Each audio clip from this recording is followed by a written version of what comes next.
From Toronto, Canada, it's round 6 of the 2005 season as Bridgestone presents the Champ Car World Series, powered by Ford.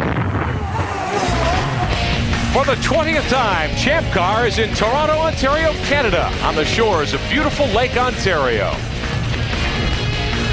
The CN Tower dominates the cityscape of Toronto, a city of more than 2.5 million residents.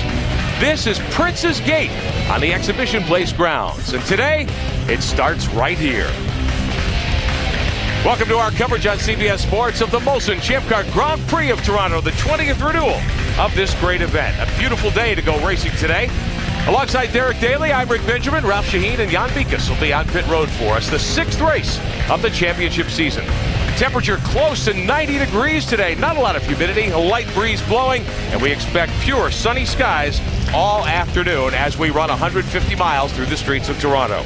Paul Tracy is the points leader coming to this event on the strength of 2 victories. A dominant win at the Milwaukee Mile, and then our most recent run. 2 weeks ago, he won at Burke Lakefront Airport in Cleveland. Last year's series champ Tracy Bourdais opened the year with a victory in the streets of Long Beach, California. But in the very next race in Monterrey, Mexico in May, Tracy and Bourdais got together. Tracy was out immediately. Bourdais struggled to a top 10 finish, and that allowed Bruno Junqueira to bag his first victory of 2005. His season, though, came to a premature end 2 weeks later during the Indy 500 in a brutal wreck he's still recovering from. Young American hope Ryan Hunter-Reay tagged the wall hard at the Milwaukee Mile. He struggled in the wake of that crash as well. At Cleveland, he was taken out, Hunter-Reay was, in a Turn 1 incident with Bjorn Vernheim and Ronnie Bremmer. Another bright spot, though, in the Champ Car season at Portland a few weeks back. 2002 Series title holder Cristiano Damata bagged his first win for his Bell Micro PKV team, rolling the dice on pit strategy, and it came up perfectly for Damata's first win since he returned to Champ Car. I'm joined topside today by my colleague Derek Daly, and Derek, a great race for the championship as we get to halfway in the season. And Tracy Bourdais only has 1 win, but he has consistency, so he and Tracy head the field here. But as you look down to Wilson, Vassar, Damata, even Serbia, they are all legitimate championship contenders. So this, at race 6, is still wide open. While the drivers are on pit road, the team's preparing the cars. Now it's a matter of man and machine. In less than 30 minutes, we'll be taking the green here on the streets of Toronto. Oriole Serbia has been strong of late, and a lot of Canadian hopes riding on 18-year-old Andrew Ranger's shoulders. Alex Tagliani, also a Canadian native, he could well go to victory lane today here in Toronto. For excellence. Back live at Exhibition Place in Toronto. Enhance your race watching experience today. Head to our website, champcarworldseries.com. Click on Race Director. You'll have more in-car reviews, more information, onboard radios, a host of other features to help you enjoy the event here today. Great front row. 2 past champions will battle it into Turn 1. Jan Bikas ready to talk to our pole sitter. And when you talk about the pole sitter, Tracy Bourdais, maybe not a big surprise that he starts from the pole, but a big surprise how he did it. He took the McDonald's car just prior to qualifying, brushed the wall. They took this car behind the wall. They gave you a car in qualifying that wasn't perfect, but yet you still got the pole position. Yeah, it was a bit of a mind game, but sometimes you have to go through troubles, and the good thing is you can overcome it. The McDonald's crew did an awesome job to bring it back together, and it was a bit bent, but still did a pretty good balance out of it, and it was a pretty good feeling. Of course, and the job now for Tracy Bourdais will be to stay up front. The guy who starts right next to him is with Ralph Shaheen. Well, Jan, Toronto is the hometown of Paul Tracy, and as soon as he arrives back in his hometown, he has a quick reminder of the significance of this town in his life. You see, his father had the painting contract for the city's most famous landmark, the CN Tower. Well, of course, Paul, you got family, you got friends here, and a lot of people cheering you on. You got Tracy Bourdais right alongside you. Where's the big battle on the opening laps? Is it into Turn 1 or at the end of the long back straightaway? Well, for sure, if we can get by in the first turn, we're going to try. But, usually everything happens down at the end of the long straightaway, which is Turn 3. So, it's going to be a hard race. It's very hot today. It's kind of like Cleveland. This is a rough street track. It's not a lot of areas where you get a lot of, air in the car. So it's going to be a hard race. Rick, he's been pumped up all weekend. You can be sure he'll find that extra couple of tenths if he needs it. Well, and he's got the championship lead, Ralph, as you well know. Just a 1-point lead is enough to fire up Paul Tracy as we get ready for the 6th race of 2005. Last couple of weeks, we've taken you inside the great Newman Haas racing team, who Sebastian Bourdais drives for. Upcoming, the champions who have made Newman Haas so successful over the years. I dedicate this championship to the Newman Haas team. It's a very emotional moment for me. Those are special times. Those are things that nobody can take away from you, and you know, those things that are going to stay with us the rest of our lives.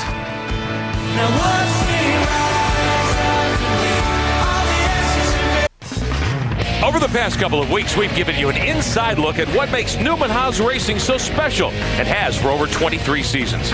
Now, our final installment in the series, as we recall the great champions who have driven for Newman Haas. And with that, Mario Andretti takes the 1984 Series Championship. Michael Andretti wins the 1991 title for the Newman Haas racing team.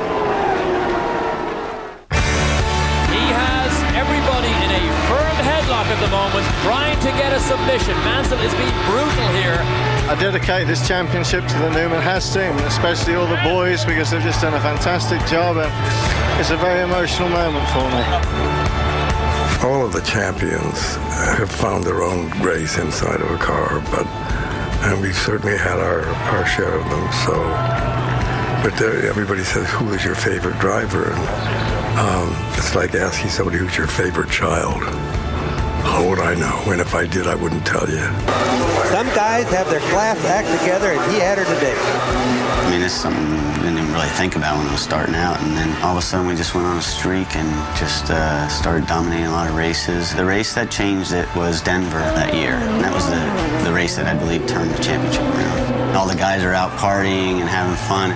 Those are special times. Those are things that nobody can take away from you, and you know, those things that are going to stay with us the rest of our lives.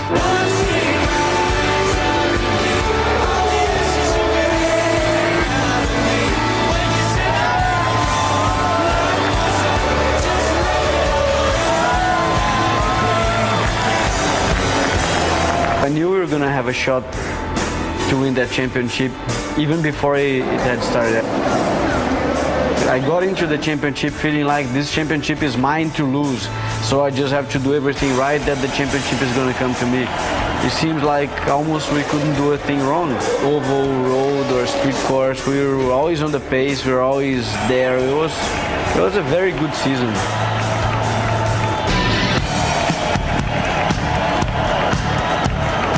Series championships, you naturally want to win if you can.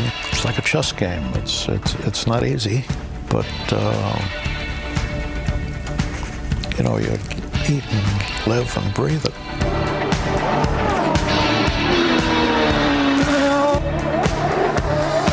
In Mexico City, I nearly lost it halfway through when I spun the car. So after that, I really stayed focused until the checkered flag, and it was really stressful. Definitely a huge relief when I crossed the start-finish line for the last time and knew that the championship was wrapped up. That's what racing is about. It's about winning. And sometimes you get guys that just compete and they're fierce and they're unforgiving and they don't really have a hell of a lot of fun with it. But Mario was just delighted to be doing what he was doing, and I think it showed. Oh, wait a minute. I want to tell you, that was spectacular. Yes, it was, Paul. Now, that was a good piece of driving. That was a good piece of thinking. It fought right down to the very last race. Mario kept his foot in it, as I remember, and won the championship that last race. Winning a championship maintains motivation, you know, within all the team members. You know, we all can just congratulate each other. You know what? We all did. We all were part of it. Everybody contributed, and in an absolute perfect sense. Mario Andretti, Michael, Nigel Mansell, Cristiano, big names. This team has a tradition to be a high-level champ car team, so to have opportunity to race for Newman Haas is great.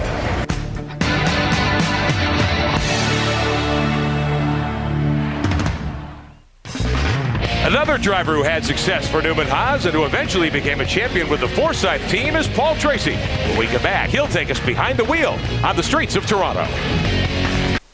You're watching Bridgestone presents the Champ Car World Series, powered by Ford. When the millions of visitors every year come to Toronto, one of the places they need to put on their itinerary, the Hockey Hall of Fame in downtown. Building that used to be a public facility here and has now been turned into the Hockey Hall with some beautiful stained glass.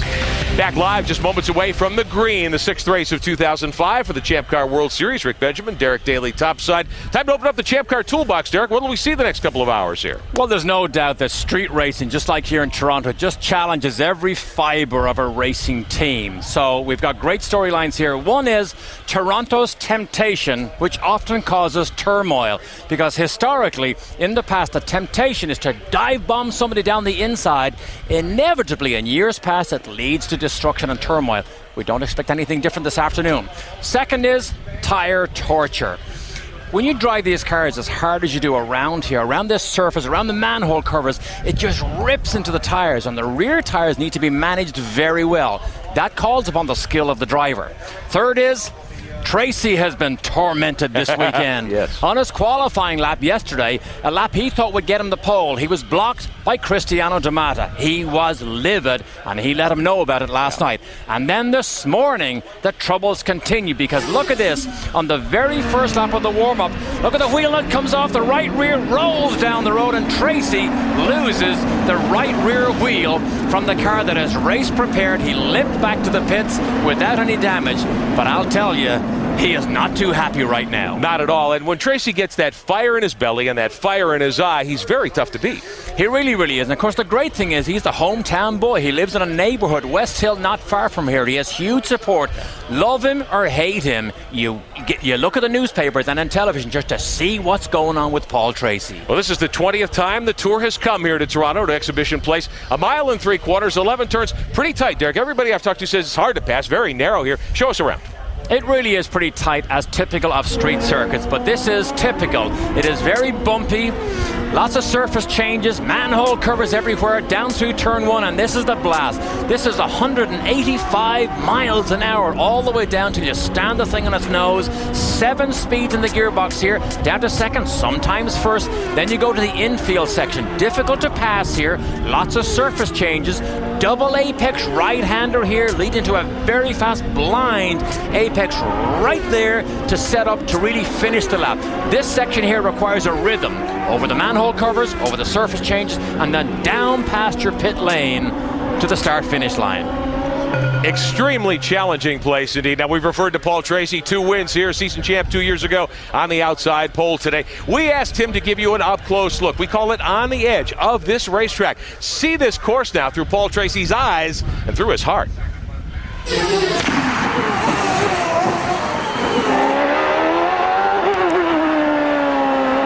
All right, starting a lap at Toronto.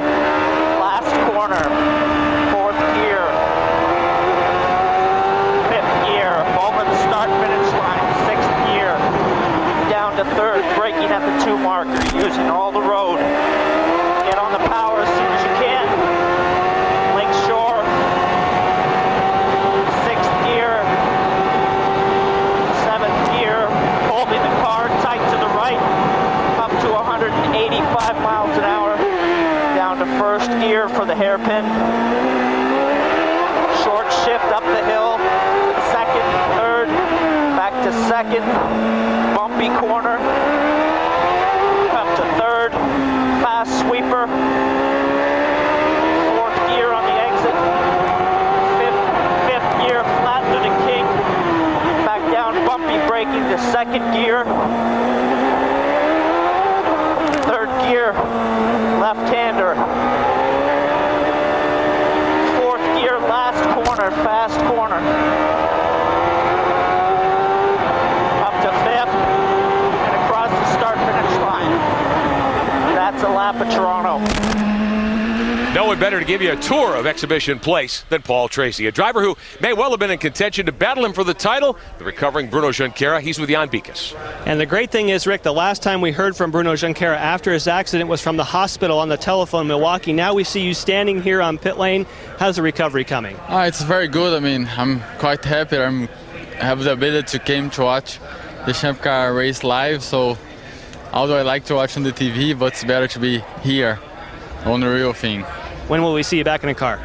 I don't know. It depends on the doctors. They said 6 months, but I'm working very hard to be back on the Pacific car this year. All right, we hope to see you back this year. Let's get back upstairs to Rick. Hoping to return at least for Mexico City. Hey, we're less than 10 minutes from the drop of the green flag in the streets of Toronto. We'll be right back with more. Now, time for our Ford Built for the Road Ahead Spotlight. On Thursday here in Toronto, Ford of Canada and Champ Car gathered several series stars to announce a major ramping up of their partnership. Ford of Canada has joined Champ Car as a sponsor, and we're pleased to announce that the Ford GT, which you see in front of you, is going to be the pace car for all the Champ Car races in Canada this year. Paul Tracy, the thrill from West Hill, the former Champ Car champion, drove up in the 550 horsepower Ford GT. The supercar has a 6-speed manual gearbox, a 5.4-liter supercharged V8 aluminum block motor. The car is capable of 200 miles an hour. The Ford GT has the performance to match or even beat the finest sports cars the world has to offer. The second part of the announcement was the Ford GT will be available in Canada for the first time ever. 200 unique limited edition production cars will be on sale in Canada during the 2006 model year.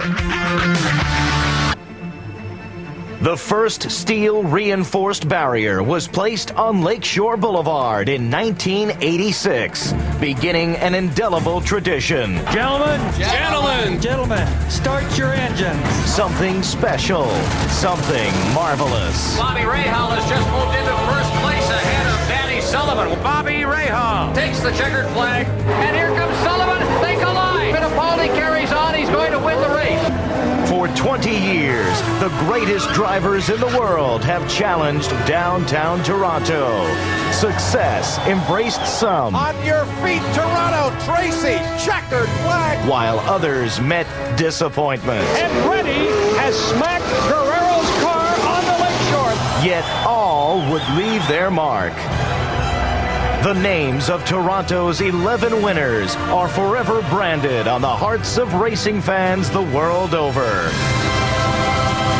One driver found his first taste of victory here, while another seemed unable to lose. Michael Andretti to 7th. Molson Indy Toronto. Over the years, so many moments seem to rise from these streets. Today marks the 20th running of an open-wheel racing classic. It's time to celebrate, to make new memories. It's time to run the Grand Prix of Toronto. All that makes the Champ Car World Series such a terrific racing series in evidence here this weekend at the Molson Champ Car Grand Prix of Toronto. Cars are on the racetrack, ready to go racing. 6th race of the 2005 championship season. Let's have a look at our starting lineup here this afternoon. Our Bridgestone Pole Award winner, the McDonald's #1 for Newman Haas, Sebastian Bourdais, taking his second pole of 2005. Starting alongside in row #1, they call him the thrill from West Hill, the Mountain Grand Lodge Avalanche Bay 3-car for Paul Tracy. And right behind them in row 2, heading it is the CDW car of Justin Wilson beside Oriol Servia in the Pacific car. Third row, another good qualifying effort. The Aussie Vineyards 15, Derek Walker's car for Alex Tagliani. Mario Dominguez, Tracy's teammate, has the Index 7 alongside. Oldest man on the grid, Jimmy Vasser in the Gulfstream car heads row 4 beside former champion Cristiano D'Amata in the Bell Micro car. Row #5 today, young AJ Allmendinger, the Western Union 10 for Rousport, and Nelson Philippe starts alongside 18 years old, the Wellbox 34. Row 6 in the MyJack Tide car, Andrew Ranger. Beside him, Bjorn Wertheim in the HVM car. 7th row, Ricardo Spirafico back for Dale Coyne. That's the Sonny's Barbecue 11. Timo Glock drives the DHL Global Mail 8 car for Rocket Sports. And his cousin Alex Spirafico is in row 8 beside the rookie Ryan Dial in the American Medical Response car. Final row, still struggling, Ryan Hunter-Ray, the Cytomax 31, and Marcus Marshall, Stagliani's teammate, the Aussie Vineyards, car number 5. 3 different onboard looks. Oriol Servia, I think, has a lot to prove today from the second row, Derek. He does, but he has a bit of a confident look to him, as does his team, so I expect a lot from him this afternoon. Paul Tracy from the outside pole carries our cameras in the 3 car. And Andrew Ranger, we've got 4 different looks in Ranger in the MyJack Tide 27 car. He starts deep in the field today, starting 11th, but a lot is expected of him. One of the major stories of this season has been the performance of that young teenager, 18 years old, Andrew Ranger. 88 laps our distance, or an hour and 3/4 according to time, just over 150 miles around this 1 3/4 mile circuit. We are glad to have you with us. Bridgestone presents the Champ Car World Series, powered by Ford. Tracy and Bourdais to the starting line, green, and we're going. Tracy right side, watch him in the brake zone. Oh, trouble for Dominguez. Mario keeps it off the wall and we're away clean.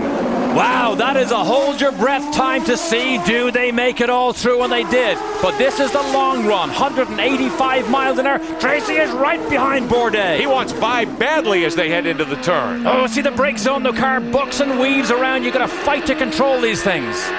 Bourdais, the leader, Tracy dogging his every step. Did you see Tracy stuck his nose down the inside? He will dare you every corner, particularly on cold tires. Bourdais in the McDonald's 1, Tracy in the Avalanche Bay 3. They're 1 and 2. Justin Wilson, Oriol Servia for Bruno Junqueira, the Pacific Care number 2. See the surface changes, goes to concrete on most of the apexes of the corners. They actually repaired the racetrack last night, put some new concrete in. And Bourdais, who led from the pole and won here a year ago. 5 car lengths the lead in turn 1. Trouble for Mario Dominguez. We saw him get bunted offline as they came to turn 1. He didn't hit anything from what we could tell. We understand, though, the Index 7 car is headed to pit road. He has gone to the back of the field. Keep your foot on the brake. Okay, I want you to get ready. Watch Jason. Tires and a splash of fuel already for Dominguez after being pushed offline. So now what they need to do is try and use this to their advantage.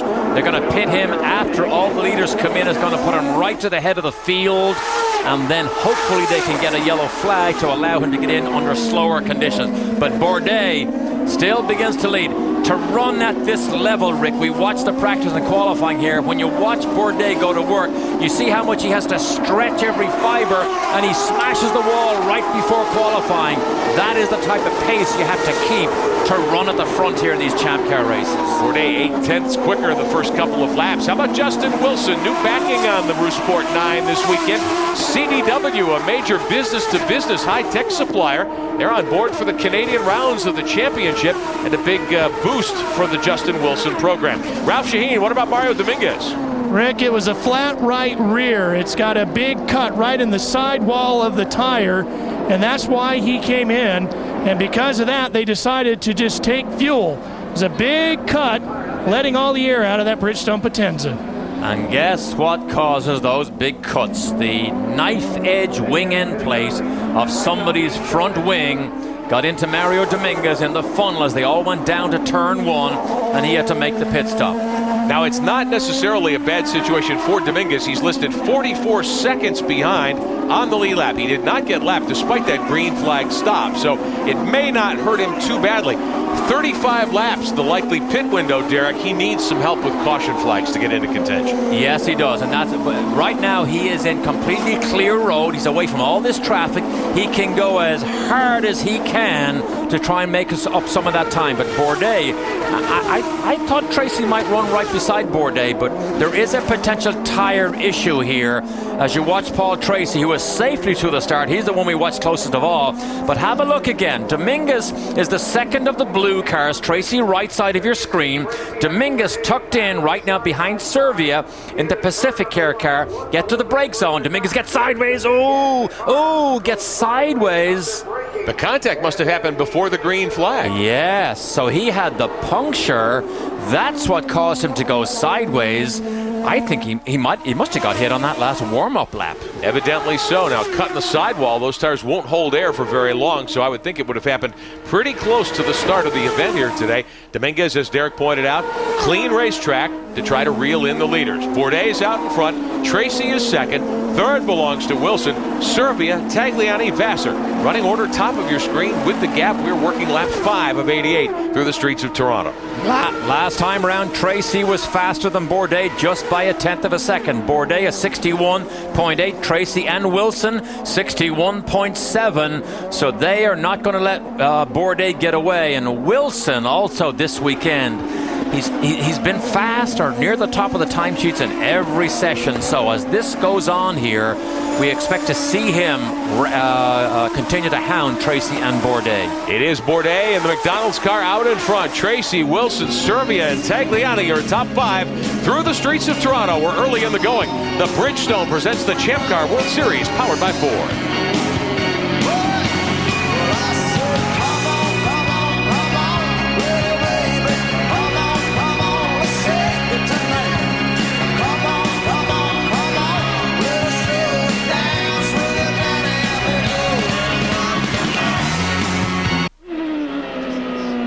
Live in Toronto. Hey, starting tomorrow, the executive producer of Survivor takes you behind the scenes with 15 different performers, all aspiring to be the lead singer of a world-famous band. They're going to have to rock or go home. It's Rockstar In Excess tomorrow at 9, 8 Central on CBS. With Derek Daly, I'm Rick Benjamin. Welcome back to Exhibition Place in Toronto, 6th race of the Champ Car World Series season here in 2005. Defending series title holder Sebastian Bourdais, currently second to the championship. He's led from the drop of the green, Derek. Paul Tracy, content to sit back there 5 or 6 car lengths early in the going. Tracy loves to lead. Do you think he's happy now? I think he is, because of what we mentioned at the top of the show, the tire torture. When they go about 15 or 20 laps, because you just torture the tires here around these different surface changes, if you manage them, if you manage the wear as best you can while the cars are on a heavy fuel load, as they are now, the chances are at the end of a run, you can come on strong. So Paul Tracy, although we don't often see him disciplined, I believe he's showing discipline right now, but Wilson is right there with him. Last lap by, Wilson and Servia actually were 0.2 of a second faster than Bourdais and Tracy. They're in the 2s, 2.4 for Tracy and Bourdais, 2.2, but Tagliani just did a 1.7, 61.7. So last time round, Tagliani was considerably quicker than everybody else on the racetrack. Justin Wilson, 9 top 10s, as you see there, making his 20th career start for the Rousport team. If you think back to Portland a few weeks ago, he was the pole sitter, dominated the first half of the Champ Car Grand Prix of Portland, only to have an oil pump fail in the motor of that car. And Wilson rolled to a stop, thought he had his first career win well in hand that day. It just wasn't to be. Strong third early here in the CDW number 9. The McDonald's number 1. Bourdais has led all the way so far, Jan Vikas. And of course, things are all going Bourdais' way, but the one thing he cannot control, he has a summer cold. You may have detected it when we spoke to him on the grid. Typically not a problem unless you're driving a race car on a very, very hot day. So it's a case where he'd love to have a little more margin, not so much heat from Paul Tracy. Not ever good to feel badly in the race car, is it? Let me tell you, nothing sweats it quicker out of you than a race like this. Street racing is physically by far the most difficult activity a racing driver can do. And when you go on board with Oriol Servia, just watch the way he fights the steering wheel, particularly in the corners over the surface changes. Let's go full throttle.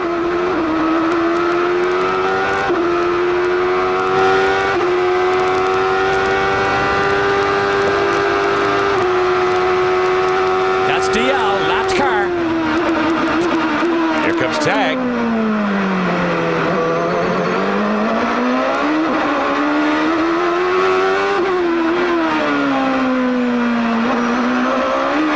third gear.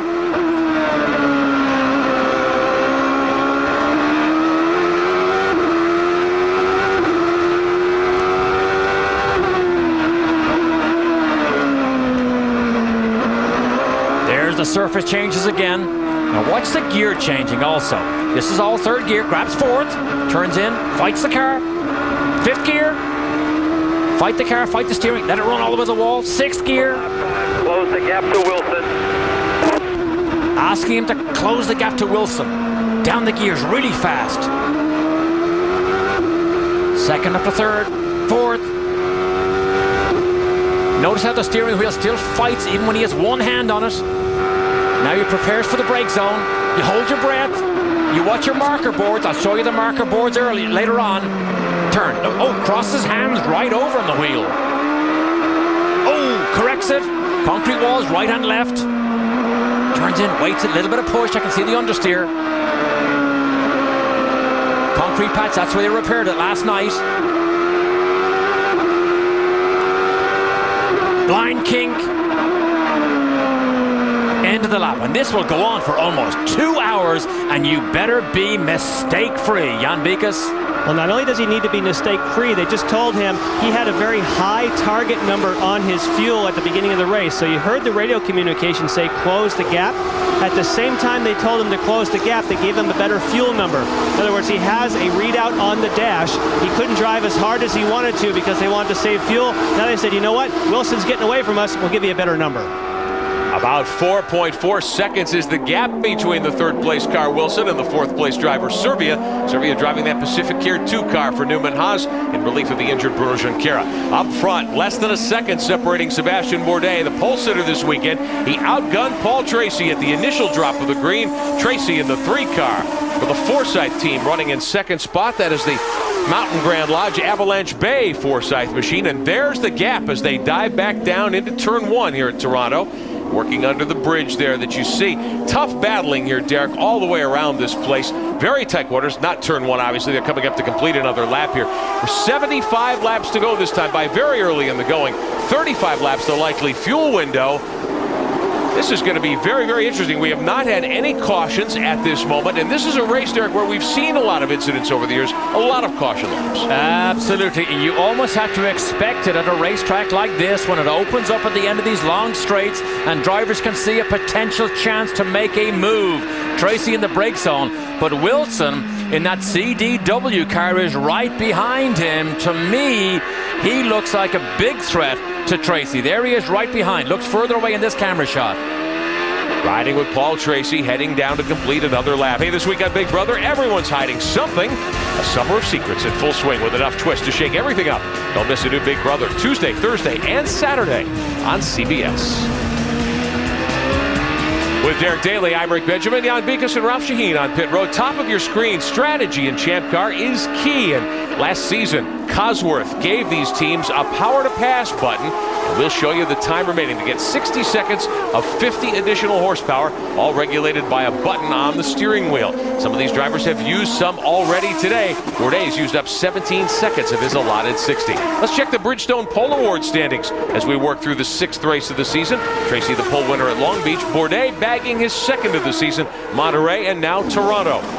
Pole at Milwaukee went to to Jimmy Vasser. Justin Wilson, the pole sitter at Portland. Tracy has 2, Long Beach and Cleveland. And the last time we were with you 2 weeks ago at Cleveland, it was just a masterful, masterful race driven by Paul Tracy. Said afterward he didn't think he had the fastest car, but the strategy was flawless. The strategy was flawless. I thought you were going to say a masterful drive by Justin Wilson. if you remember what happened there.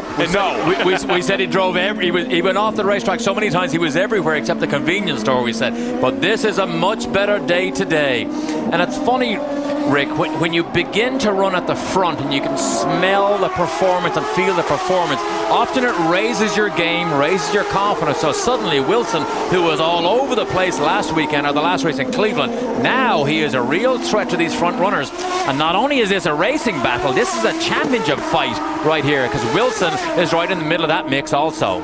Well, Justin Wilson among many here in the Champ Car paddock, racing this weekend with a heavy heart. Of course, just a couple of days ago, the tragic bombings in the city of London, 700 injured, more than 50 counted fatalities at this point. Justin Wilson from Northampton, England, certainly wants to send his best wishes out, as does everyone in the Champ Car community, to all those victims and their families in the city of London.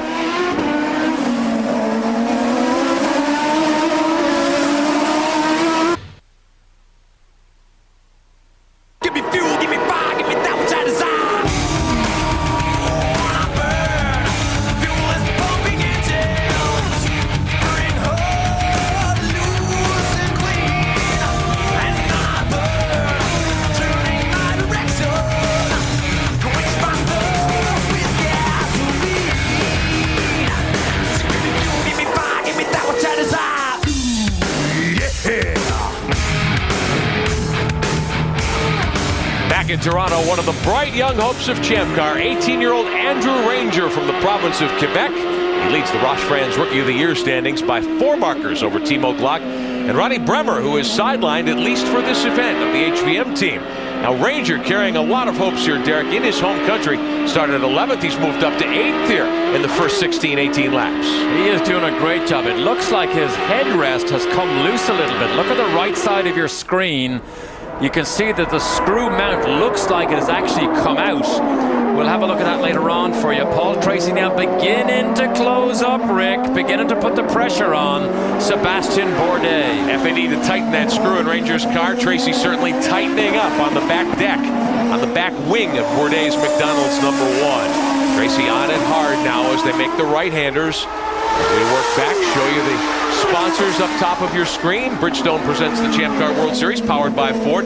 Tire strategy, a big factor here. We mentioned 35 as the likely pit window. We should be about 15 laps away from green flag stops, although Mario Dominguez and rookie first-timer Ryan Dial have both been on pit road. Dial making his first start in the American Medical Response number 19 for Dale Coyne's team today, and we'll see him a little bit later on. Now the gap back to Justin Wilson, Derek. You were talking about Wilson looking good this weekend. He's fallen back about 2.5 seconds now behind Paul Tracy. Will Serbia back there in 4th. Exactly. He's 0.2 of a second slower than Sebastian Bourdais on that last lap.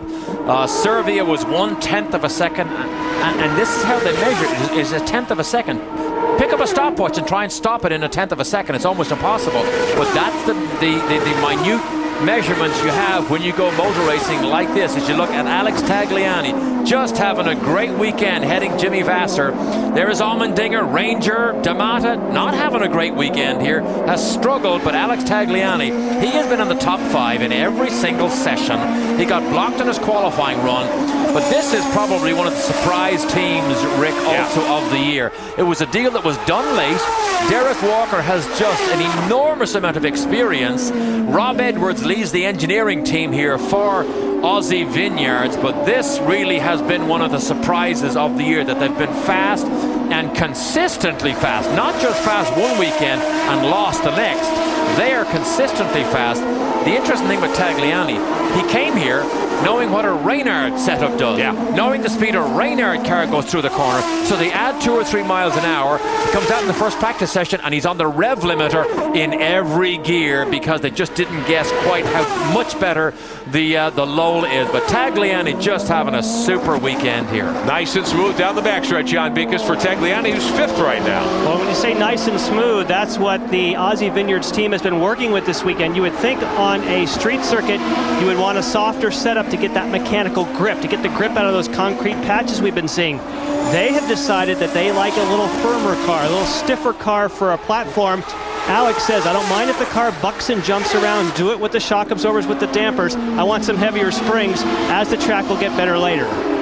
Good, and Derek Walker is on his way to Australia right after the next race in Edmonton to discuss the growing Australian driver development program that Aussie Vineyards team will look to develop, to bring more young Australians over to the Champ Car World Series. They've already got a Formula BMW team underway. They're looking to move into the Atlantic Series. They're trying to build something that will allow drivers to make that progression. Derek, you work heavily in driver development. It's so important in this form of racing. Oh, it is so vital. You can't drop somebody in at the deep end of the pool here. Glock is in, Ralph. Well, Derek, it's been a battle for a lot of these drivers today, and it's the same problem for Timo Glock, and that is trying to get the tires to grip the racetrack here today. And so they've brought him in to put 4 fresh Bridgestones on here. It's not a problem with the design of the tire. It's just one of the tricky things, Derek, as you know, about racing on a street circuit. And the setup is absolutely key. And Rocket Sports, in all fairness, have been lost this weekend. Ryan Hunter-Reay has been at the back of the grid. They quite frankly have been lost. They're searching, they're trying different things. It is frustrating, I know, for Paul Gentilozzi, who owns the team, and for Timo Glock and Ryan Hunter-Reay. But they definitely have to step up on the setup and the engineering. But now he's got to move out of the way of Bourdais. Bourdais right there in the McDonald's #1. That's turn 3, end of the long backstretch. Now Lakeshore Drive, and Bourdais will whip by Glock into that next left-hand corner. And this will allow him to scoot away, perhaps, because Tracy may have a problem. Now Tracy able to duck by as well. So the top 2 get by Glock without much drama right now.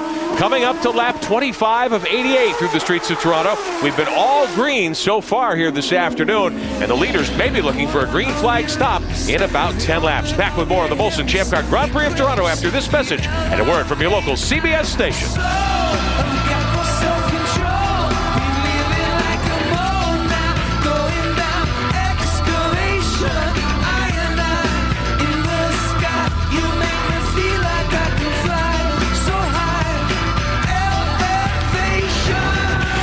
You're watching Bridgestone presents the Champ Car World Series, powered by Ford. Beautiful downtown Toronto. This is Toronto City Hall, one of the many landmarks here. The Freedom Arches in the foreground, an architectural highlight of the City Hall area. Embedded in one of those arches is a piece of the Berlin Wall. With Derek Daly, I'm Rick Benjamin, on board with Oriol Serbia, currently running 4th. Hey, Wednesday on the cut, the designers open 2 competing clothing stores. Not just Tommy Hilfiger they have to impress, though. Some of Hollywood's biggest stars on hand, too. The celebrity-packed new episode of The Cut airs Wednesday at 8/7 Central on CBS. Closing in on our first round of pit stops perhaps shortly. We understand that 35 laps would be kind of the outside edge here, and we run 28. Some of the front runners could plan on coming in a little sooner than that. We have had several cars on pit road. Mario Dominguez, of course, early with that cut tire. Nelson Philippe, Timo Glock stopping with his teammate Ryan Hunter-Reay moments ago. Ryan Dial had problems in the AMR 19, and he has been on and off pit road as well. Here's Andrew Ranger. We talked about him earlier, up to 8th after starting 11th today. And I don't know whether it's a problem, but look at the headrest. You see the red piece, the cockpit on the right side, the red piece in the middle, then the sponge, the black foam. Well, it's screwed in by that screw, the mechanic screws, and it looks to me as if it's actually come loose. I don't think it's a major problem. I wouldn't want the thing to begin to fall out, though. Driver comfort is always key, and would that give him any sense that things weren't right, rattling against his helmet? I don't think so from what I see now, but you can see that he actually almost leans his head when he turns to the left. He's looking to the right now. Andrew Ranger in the Tide car, big Tide on the side of it, because of course it's Procter & Gamble of Canada that supports it. But Rick, every season you look towards who might be the star name. This is really one of the stories of this season. Coming in at age 18, not phased at all by the huge jump in power. Was in the Toyota Atlantic Series for the last couple of seasons, and these cars make almost 500 horsepower more. We talked to him a few weeks ago, and he said, no worries, no problem. Completely unfazed. His dad, of course, was a race car driver, dirt modifieds. He brought his engineer, David Faustino, from the Formula Atlantic Series over with him because they had a good rapport. David knew what Andrew needed in a racing car, and quite frankly, it has probably worked better even than Eric Batchelor, who owns the MyJack, one of the co-owners of the MyJack Conquest team. I think it's worked better than he might have anticipated. They've had a lot of success second in the second race of the season at Monterrey, Mexico, and that really gave young Andrew Ranger a boost and has put him at the top of the Roche France Rookie of the Year standings, as we showed you before. You know, we mentioned Rocket Sports earlier, struggling with the setup. One of the things that this team did over the wintertime was bring Bruce Ashmore in as a technical director, which really improved the engineering side, and Vassar in the Gulfstream car is in. Yeah, Jimmy is in. They're going to put on 4 tires. He was complaining before the car. He thought maybe he had a tire going down. They were checking the pressures, which they can do back here in the pits. pits, and there was no problem with the pits, the pressures at all. So they just said, stay out. He was being a little bit held up, so this is when they decided to bring him in. So Vassar pits on lap 30, first of the front runners. He was up in 6th earlier. He'll cycle back several spots. He leaves pit road in 11th, according to timing and scoring here in the streets of Toronto. Everybody on the button hard here in the early going, Derek. The pace has been very fast. It has been fast, and as we look at the timing and scoring, Wilson lost a lot of time making his way past the traffic. There is A.J. Allmendinger in the Western Union car. He now has closed up on Tagliani. They both run about the same lap time at 1 minute 2.2, but Allmendinger has made up huge time in the last 2 laps. Now right behind Tag. He loved that position before they make this pit stop. A.J. Allmendinger, the Roos Sport 10 car. Western Union back on board for the Canadian rounds, as well as the upcoming Champ Car Grand Prix of Denver, which happens in the middle of August this year. They were on the car last year for several events and really appreciated the value they found. Look at the cars leap over some of the changes there, Derek, on the road. Tagliani's particularly in the brake zone, the back end just jumping up like a go-kart. Remember, he said earlier on they prefer a slightly stiffer setup. He can manhandle it around because he believed it ultimately would be faster. Who'd argue when we saw the performance this weekend? But that is a handful in that brake zone, trying to hang on ahead of A.J. Allmendinger. Tag hard at work here.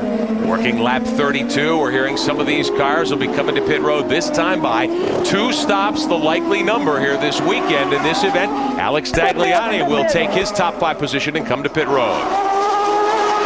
Okay, on the mark, 9 seconds, Dan, 9 seconds. When you hear him say 9 seconds, that means it's a timed fill on the fuel. Get ready. They had to wait for the fuel. Had to wait just a little bit, so 9 seconds of fuel did take a little bit longer, but Track is clear. Car coming now. Car coming now. it's clear for Tagliani. Now soon we'll see the rest of the leaders on pit road. Tag accelerating away out of pit road off turn 1. Another look at something different here.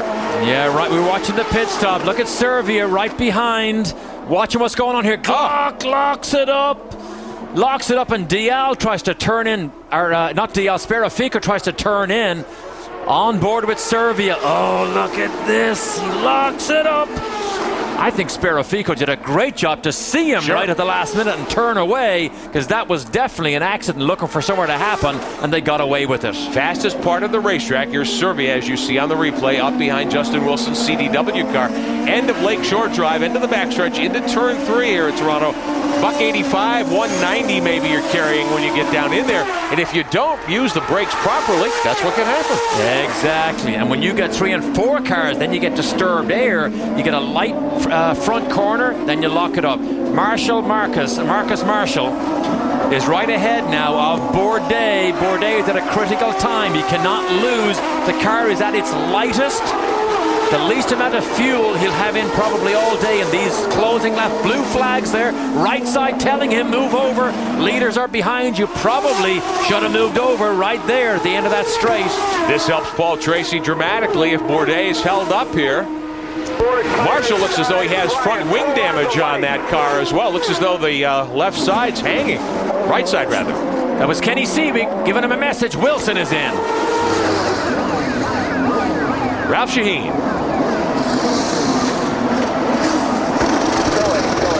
Well, we're up here watching Oriol Servia and Justin Wilson at the same time. It was a quick stop for Oriol Servia, still on pit road. Long stop for Justin Wilson. Next time around, the 2 leaders should be here. Remember, they had Oriol Servia use a little more fuel to close the gap. That's why he's a lap earlier. Ralph? Cristiano D'Amata is in and out already. It was a routine stop for him. The Bell Micro car took service, fuel and tires, no changes, and he is away. Cristiano D'Amata out behind Andrew Ranger. They were nose to tail coming off pit road. Great view from underneath the rear wing of the MyJack Tide 27 car Ranger. Race leader Bourdais makes his first stop on lap 34. Jan Mikas. And we're going to watch both cars at the same time. Paul Tracy versus Sebastian Bourdais. Sebastian got here first, but Paul Tracy, I bet, is going to try and make a quick stop. It's a drag race, and Paul Tracy beats him out. Oh, no, he doesn't. Hey! Next part of the wing off Tracy's car. Contact. as they came off pit road. Two drivers with a lot of history. And they're still going to fight this out. Bourdais is in trouble. He's got a right rear puncture. So the two leaders, first and second. Let me do a couple of laps. Yep, 10-4. Listening to the radios of Tracy. That's Neil Mickelwright. Bourdais got a cut tire from the contact. Wow. Right rear's down. We saw the two of them get into the drag race as Jan Beek has finished that report. It was almost inevitable. Remember what we said at the top of the show. Toronto, temptation and turmoil. Here we see it unfold. Oh, trying to struggle the McDonald's car around the pit road, Derek. Drama here. That's right, and struggle it is, because the faster you go, you stand a chance of exploding that tire. Meanwhile, Tracy staying on the racetrack with half a front wing. Tracy, that car cannot be handling well at all. He says, hey, I'll take this one and make some hay with it. I don't understand what's going on here. He should have gone right to his pit. Now, will they let him stay out? Is that a safety issue? I don't believe it's a safety issue. That's Kenny Seawick, the team manager. That's it, right in, nice and easy. Guys, have a look around back there if you got a chance. You can obviously see the obvious damage on the cut tire, but they got the thumbs up from the right rear. No other suspension damage for Sebastian Bourdais. So a wing for Tracy, a tire for Bourdais. Okay. Bourdais gives up tons of track position, 9th now as he comes back onto the racetrack. And Tracy's wing is still on the racetrack. Let's have a closer look. Tracy's short-filled. He took on less fuel than Bourdais. Now it's a drag race. Tracy sees what's going on. Oh. Tracy had nowhere to go. Bourdais chops right across on top of him and just slices the front wing off Paul Tracy's car. On board again with Tracy. What's right side? Bourdais. You know why Bourdais chopped across? The line. Because of the yellow line. You have to keep two wheels under that yellow line exiting the pits. Bourdais knew he could not do that. He chopped down, sliced the front wing off Paul Tracy, and Oriol Servia is the one that's going to make out of all this, because Servia had a dynamite pit stop which is faster than Justin Wilson. So when all this shakes out and Tracy heads for the pits to replace that nose, I think you're going to see Servia in the pound seats here. Now this is not the fastest racetrack, of course, the Champ Car runs on. 1.75 miles, 11 turns, pretty tight in places. I'm amazed Tracy's been able to keep the lead with half the front wing gone, Derek. Running 102s. He has lost half of his front wing and he still stays out. Look at this drive by Tracy. The fans on their feet in his hometown of Toronto. Now the debris is still on the course. That's at the exit of pit road. Champ Car sending a message to all their teams to watch for it, that there is debris, but we stay green with 51 laps to go this afternoon. Wow. He is 14 seconds ahead of Oriol Servia when this all shakes out. But what is going on with Paul Tracy, Jan? In a moment, we're going to try and get a word with Neil Mickelwright. He was on the radio too, Paul. Why stay out with half a front wing? Right now, the car's really only about a half a second slower. So we're going to see just what we can do, see if he can deal with it, and just try and go to the next stop before we change it. Would you stop it under green, or would you wait for yellow? We'll stop under green. We'll stop basically as soon as we're in the next pit window. Your assessment on what happened at pit exit? Clearly both cars came in at the same time to pit. On leaving, there's a pit blend line. We were over the line first, and obviously Bourdais was not prepared to let us go ahead. Thank you, Neil. Thanks. As Tracy is on the button on the front straightaway, there's the debris, his front wing that was knocked off by Sebastian Bourdais. Now, Derek Daly, that's the second time this season that Bourdais and Tracy have tangled on the racetrack fighting for the lead. Absolutely. Monterrey, Mexico, when Bourdais jumped over the front wheel, the front suspension of Tracy, and Bourdais blamed Tracy. If you look at the video, I'm on Tracy's side, and I think I'm also with Neil Mickelwright, because as they exit the pit lane, you can see that Bourdais, here's Monterrey right here. Paul Tracy gets hit first. Now look at Bourdais, drives literally out wide onto the line.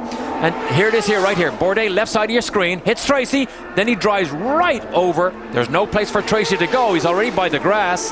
And Bourdais blamed Tracy for that. They blamed each other, of course, but it looked to me as if Tracy was in the right place there. There was nothing he could do about it. And I think I have to go with Neil Mickelwright again. Tracy running a lap of 102.1 and now a 101.6. He's 2/10, Derek, off his fast lap with half the front wing. And he's full of fuel. Yeah. So they've packed fuel on. They have put fresh tires on. But this is an impressive performance here by Paul Tracy. And right when he got the front wing chopped off, he actually, I believe it was him that came on the radio and said, "Leave me out, let me try with it before we come in." One more look at what happened moments ago as they exited pit road, first round of pit stop. Now what's the yellow line? What's the yellow line? Bourdais sees it, has to chop down. Tracy has nowhere to go, and he chops across on front of him. If that yellow blend line was not there, that you had to keep two wheels under it, then I don't believe Bourdais would have chopped down. Now, Tracy knew that Bourdais was to his outside, I would assume. He was well alongside the 3 car. In road racing, normally, don't you have to back off and let him go if you're Tracy? Well, if you're a normal racing driver, maybe. If you're Paul Tracy, you'd never back no off chance for anything. Well, Tracy, in an amazing performance, is the leader by 12 seconds over Oriol Servia. And you can see he's missing the left front wing on the 3 car. We'll be right back in the streets of Toronto.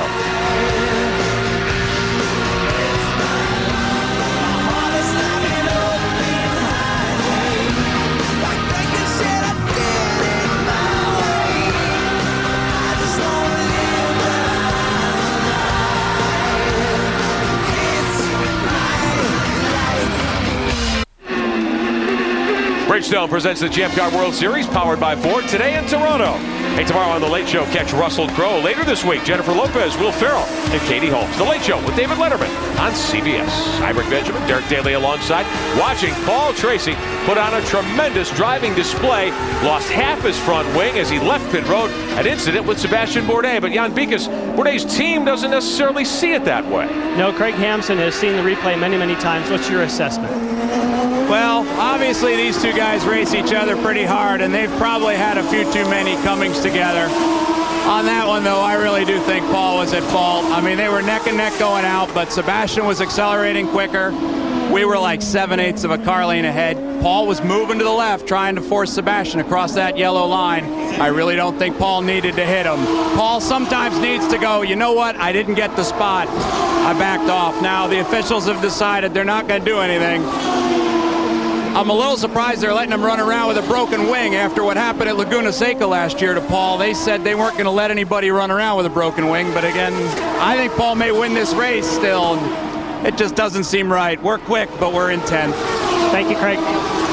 Well, Craig Hampson giving the McDonald's team's view of what happened, but Champ Car's Director of Operations, Tony Cotman, joining us from Race Control. And Tony, thanks for taking time. What did you see as those 2 cars got together leaving pit road? It's a very close issue, and they're both leaving pit road under tight quarters, and Sebastian's not allowed any more than 2 wheels over. And, I think it's one of those things, it's a racing incident. No worries about Paul Tracy continuing to run at speed, leading the show, minus his front wing, or half of it? I think the wing looks pretty secure at the moment, and Paul's putting up decent enough lap time, so at the moment I have no worries. We'll continue to watch and see what develops. You did review the incident, we know, as we watch it one more time here. Is this something that you might have a chat with the boys about after the event's complete? Yeah, we'll talk to Tony Cotman further about that as the day unfolds. And one more look, as you saw, the contact that resulted in the cut tire on Bourdais' car and the Tracy wing leaving the car on the left front corner. And Derek, he is posting some very fast times without half the front wing. Tell me a sport where you can talk to the referee right in the middle of the game. To have access to Tony Cotman in a situation like this is invaluable, and I think that's a very good call by Tony Cotman. It really is. He knew Bourdais was going to chop down because of that yellow line, and he knew Tracy would not back off, because you don't expect a Tracy to back off.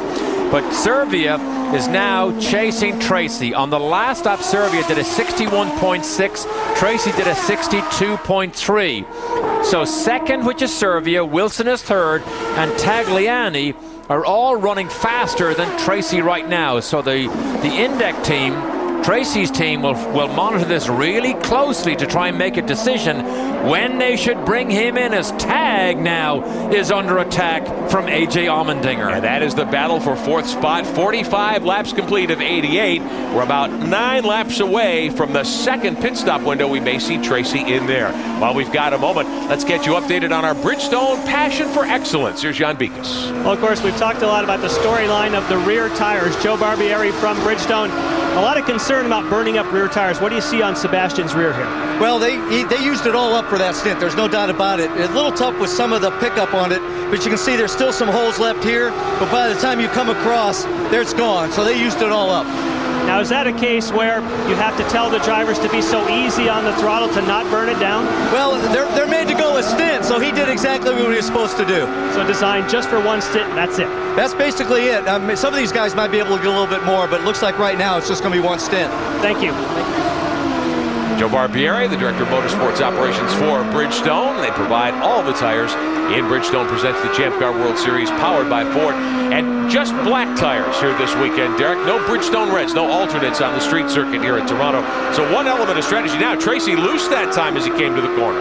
Oh, loose because he's jumping on that 750 horsepower.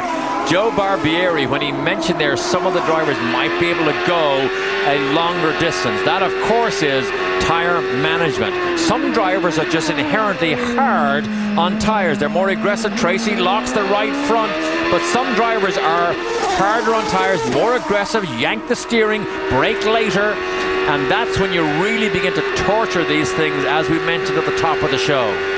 Our Cosworth Power to Pass numbers, top of your screen as we watch Tracy into 3. The time remaining out of the 60-second bank each driver has. Remember, they have a button on the wheel. Hit that button, 50 additional horsepower from the turbocharger. Incidentally, as Ryan Hunter-Reay and the Cytomax car moves over, a driver who is aggressive, who uses more tires, also uses more brake pads and more fuel. You just use up the car more. Yeah, you do, exactly. Watching Paul Tracy, who leads by 10.5 seconds over Oriol Servia in the Pacific Care 2 car. Justin Wilson runs third, Tagliani fourth. A.J. Allmendinger now has moved to 5th spot in front of Jimmy Vasser, Andrew Ranger 7th. Sebastian Bourdais has advanced 1 spot to 9th. And we're focusing on Paul Tracy here this weekend. We took our On the Edge lap with him earlier. Now we're going to jump behind the wheel with Paul Tracy. Our colleague Calvin Fish sat down with PT a while back to ask him some key questions about his career and his life. What about favorite athlete? I would probably have to say Lance Armstrong is a favorite athlete. You travel a lot. Is there a favorite city you've been to? My 2 favorite cities, and I'm probably biased towards them, is Toronto and Vancouver. If you were going to sit down at a dinner table and you could invite 3 people who you most admire to sit down and have a chat with, who would it be? I would invite Alex Zanardi, and I would probably invite my dad, because it's been a while since I've had dinner with him, and probably just a couple of other friends. Having said that, your parents the biggest influence on your career? I think, for sure my dad and my mom. I mean, my mom was a big fan, and my dad doesn't get to as many races anymore as he used to. It's been a few years since he's been to a race, but he's still, they're the ones that got me to where I am now. So. Do you have a favorite noise, sound? Yeah, but I don't think I can say it on TV. Any sound you don't like to hear? I hate actually slamming doors. That's probably the worst sound, especially in the morning. And I hate slamming front wings against cars. He mentioned Zanardi, of course. Alex Zanardi, champion of Champ Car, lost both of his legs in a crash in Germany. But he mentioned his dad hasn't been here for many years. His dad, Tony, is here this afternoon. Spoke to him earlier, mid-morning. Enjoys coming when he can. Is not as active as he used to be in the past, but his dad is here to enjoy. And what a race he sees. I am still surprised that Tracy can still run at this pace. He did a 61.5 on the last lap. Servia did a 61.2. Wilson 61.1. Tagliani was the fastest at a 61.0. But Tracy is not losing enough time to those boys to warrant an early pit stop. And when Tony Cockman mentioned earlier that he's going to watch Tracy's wing, there's his dad, Tony Tracy, right there. telling everybody how everything should be done, as he always does. Actually from County Tyrone in Ireland, my neck of the woods. So Tracy is, I suppose, somewhat Irish, right? I would think he'd have to be. That's why he has the speed, right? Of course. Doesn't have your red hair, but he has your lead foot, no doubt about it. And he certainly has the fiery temper. Yeah. 38 to go. 50 laps are complete. Now, Derek, if you believe in justice and paybacks, thinking back to Monterrey, Mexico's second race of the season when Bourdais and Tracy made contact, I think most agreed that Bourdais would have been the driver at fault there. It took Tracy out of the race. This time, Bourdais is the one who may well have lost his chance to win. Right, and we put the points up at the top of this show. This is a championship fight here. They were within 2 points of each other. So, and Tracy's wing, you see left side of the screen, still sits there out on the road. There is Oriol Servia, top of the picture. He is still reeling in Paul Tracy a couple of tenths at a time. I'm surprised, Rick, he isn't catching him faster. You would think he is on the button hard, but remember, we heard from Neil Mickelwright, they'll probably bring Tracy in just a couple of laps when the second pit window opens about 4 laps from right now. Hey, tonight on 60 Minutes, you might think America's anti-terrorist money is being well spent, but you'd be surprised to find out just what it's being spent on. The details tonight on 60 Minutes. Alongside Derek Daly, I'm Rick Benjamin, Jan Beekes, and Ralph Shaheen are on pit road for us today. 52 laps coming up next time by, riding with Servia, the Pacific Care 2 car for the Newman Haas stables. We talked to Bruno Junqueira, top of the broadcast with Jan Beekes here today. He is on the road to recovery. Servia thinks he's got an opportunity of a lifetime by driving by far the best race car he's ever been in.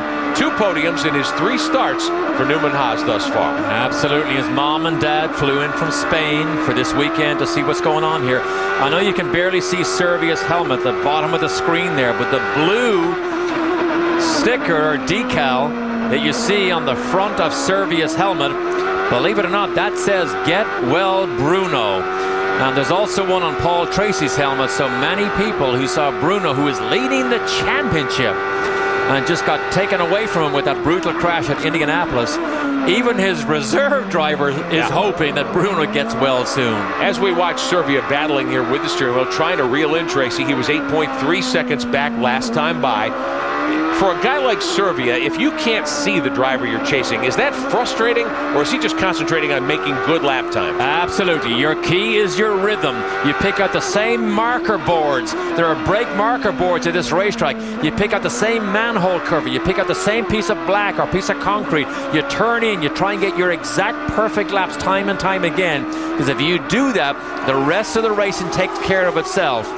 Interesting, at dinner last night, Servia said he still relies quite a lot on Bourdais' setup. Even though he's got a different driving style, he's not yet comfortable to go out on a limb to try and set the car up specific to his driving style. Personally, I believe the last couple of tenths will be when the Pacific Air team tune it specifically just for his style. Well, Paul Tracy continues to circulate out in front. 8.2 seconds is the lead. Ran a 1:01.2 last time. Let's listen to what we were hearing on the radios. Neil Mickelwright and the team talking to Paul, explaining the situation minus that front wing. Let's listen. All right, fantastic lap. If you can keep doing those, we got them covered. Plus 8.6. Wow. Fantastic laps. We've got them covered. The reason he said that, the last time lap by, Paul Tracy did a 61.2 and Servia did a 61.2. So he now is running as fast as anybody on the racetrack. 61.0 on that last lap was Allmendinger. So Paul Tracy with half the car is just flying here. Now, of course, the car's lighter, but I would have to think it's a handful. It can't possibly turn as well without that left front winglet. You would have thought so, unless the car had a tendency to go loose, and now this is be loose. Now this has evened it up a little bit. Whatever it is, he's fast. And the beauty of Paul Tracy, and Neil Mickelwright will tell you this, once he gets the car anywhere close, he'll drive it. Yep. He doesn't have to have it perfect. He will manhandle this. I mean, he is a bit like Hulk Hogan. He'll manhandle everything he gets close to. And that's exactly what he's doing here. To the Ford signs there. Big, big weekend for Ford here. Everybody in the paddock has Ford Racing stickers on them. Just a big Ford presence. And of course, the GT is here. I think Tag was driving the Ford GT. Almost got in trouble with it. Almost got interviewed for leaving some wheel spin marks, leaving the hotel the other night. Cristiano D'Amata now reeling in Andrew Ranger, trying to battle him for 7th. Let's check in on the race for 4th. Alex Tagliani and A.J. Allmendinger putting together a great battle. This, though, a little further back. This is Ranger, Vassar, D'Amata, Bourdais in that mix as well. He's one of the HVM cars. Jordan Verdheim at car number 4. That's the Eurosport machine. He's back in 10th position. And the 55 this weekend being steered by Alex Spirafico. As we watch the cars funnel toward the backstretch. Here comes Alex Tagliani in the 15. He is 4th. Right behind him is A.J. Allmendinger in the Western Union car. 0.6 of a second the gap now between the two for 4th as we work on lap number 56. Sat down with AJ as he had lunch at just a big heaping plate full of pasta about an hour before the race starts. Asked him, how is it? He said he's actually been a bit lost. What they did is they actually put Justin Wilson's setup onto his car to run the warm-up this morning because he just wasn't comfortable with his own setup. Justin Wilson runs 3rd, Tagliani 4th, Allmendinger 5th. Pit window for the 2nd time is open, and we understand Tracy is headed to pit road. They should, we would think, change the front wing. Packed house as always here at Exhibition Place in Toronto. 3-day attendance of, I would suspect, well over 225,000. This is certainly another record breaker for the folks who organize the Molson Champ Car Grand Prix of Toronto. Watching the battle, this is for 4th place. The Aussie Vineyards 15 of Alex Tagliani. Trouble for D'Amata. The Bell Micro car with a cut tire. He has cracked the wall. Cristiano D'Amata, who won at Portland, a couple of cars involved, and that looks to be one of the Dale Coyne cars. D'Amata's around the corner. That's the Sonny's Barbecue 11 car of Spirafico, Ricardo Spirafico. The race is now out of Miami. Caution on the speedway, first time today. The pits are not open is the word, but Tracy may have gotten there before they closed them. We will see. No, he stayed out. He's down the front. He's on the racetrack, so he made the right move. He's on the front straightaway. What's going on? Fuel. Tracy has apparently run out of fuel. He's completely out. He can't even make it. For fuck's sake! Oh, no. Tracy. Horrible luck for the 3 team. What do you want me to do? Should I wait for a tow or what? Yeah, just wait there while we figure it out, Paul. Now, guys, what happened there? They were set up for Paul Tracy. He was supposed to come onto pit road. They closed the pit. He couldn't come onto pit road, and then, of course, appears to have run out of fuel. And remember, he did short fill to get the lead earlier.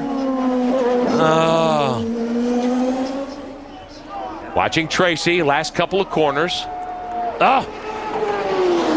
He starts to come in to the pit lane, and then he is told it's closed.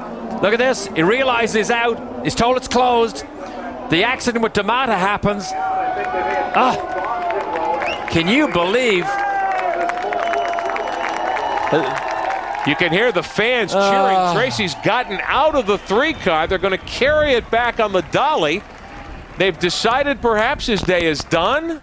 That is hard to believe that we just witnessed a titanic struggle with Paul Tracy driving with half a front wing, managed to maintain the lead. The yellow came out at the wrong time. He ran it out of fuel, and now he's got the gloves and helmet off there. I'm surprised they ran him that low, though. You can't take that big a chance. He must have used more fuel than they anticipated. And we're with Paul. Jan Beekes. Wow. Paul, was it fuel? Yeah, yellow came out. I had to come in. You can't come in under the yellow, and I'm out of fuel, so that was it. You can tell the frustration in Tracy's voice. Now, Derek, should he have taken the penalty and come to pit road anyway? Absolutely, of course. Absolutely. But the bigger question is, I think they probably ran him too low. They ran him too long. Watch D'Amata. D'Amata right side, left side of your screen, turns in. Spirafico is there. Oh! They launched hard into the wall. Into each other. Almost went over. Heavy damage to the Bell Micro car. Here's another look in turn 1. You know what? Spirafico came way too wide. When you come out of the pit lane, you need to hug the inside line and not drop kick leading cars. Spirafico left side of the screen, Spirafico. He needs to hug the inside line. D'Amato turns in. Now D'Amato's running wide. Look at D'Amato running wide to give him room. Sparrofico now needs to be tight. He needs to be right side of the track there, and he let the car go to the line. You can't turn out onto the line like that. So 2 cars into the wall. Cristiano D'Amato's Bell Micro car in the wall, done for the day. And the Sparrofico Sonny's Barbecue car, the 11. The Dale Coyne team heavily damaged as well. And who is at the top of the charts? Oriol Servia has the lead under caution with 30 to go. The Champ Car Grand Prix of Toronto. Justin Wilson will be third on the restart. We'll be back.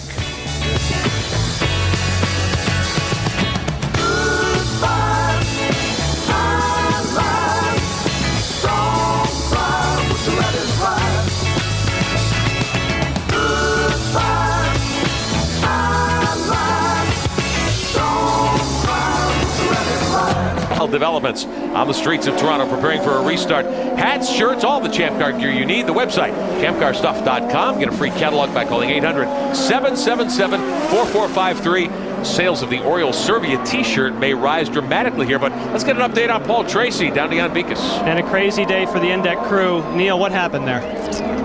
Basically, we just called him into the pits, to do the next stop. We were going to carry on with the wing the way that it was. There was a full course yellow, the pits were closed, and we tried to make it one more lap, but obviously we didn't have enough fuel in it to do that.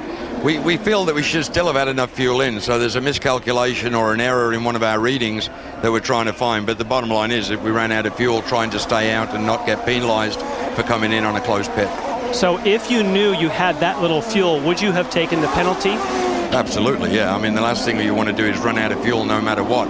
So, clearly based on the numbers that we had and from what we'd done on the first stop, we felt we had enough under yellow conditions to complete that lap and come in. That didn't turn out to be the case.